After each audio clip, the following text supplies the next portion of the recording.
Welcome back to 5 Minute Chun. Basically what we're looking at today is the extension of the bong sao tan sao. I was looking at from rolling the ball. As you can see, rolling the ball, getting that position so it's tight and close in. So for all you people that actually practice Chun already, to actually get your elbow locked in and have a very little movement around the elbow, but most movement around the hands and the wrists. If you're looking at bamboo, the idea of Wing Chun to become as flexible and resilient as bamboo, what we need to ensure is that our body becomes the trunk of the bamboo, our arms become the branches of the bamboo, and our hands basically become the leaves. Okay, so nice and loose and nice and relaxed, being able to yield and move. As you can see here, if I do it too stiff, can't get the movement out too quick. So I'll keep that rolling very, very loosely, very, very relaxed.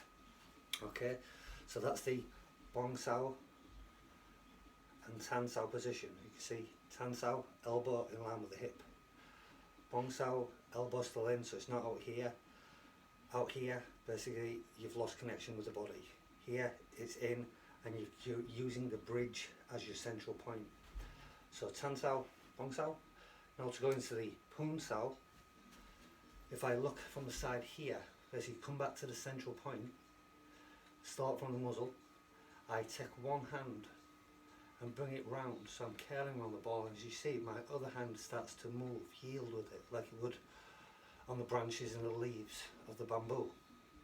Any pressure against it, it starts to move. It doesn't actually, create any sense of pressure against it. It yields and moves back. So take it round, and as I do, you can see I bring it into a bong sao on one side, tan sao on the other side. I circle the other hand, same thing. Circle, the other hand moves with it, so there's no separation in movement. One balances the other. So I turn it here. See, bong sao, tan sao, bong sao, tan sao, bong sao, tan sao, bong sao, tan sao, and this can be very easily brought back to bong sao, tan sao here. So this is the expansion and contraction of movement. So when it says about expanding, I expand. When I contract, I contract. So once again, getting that free movement all the way through the body. Spinning, spinning, spinning, then change, change, change, spin, spin, spin. Once again, you see, I roll, change, change, change. So these from the front, bong sao, tan sao, and then change, change, change, bong sao, tan sao. You see, change, change, change.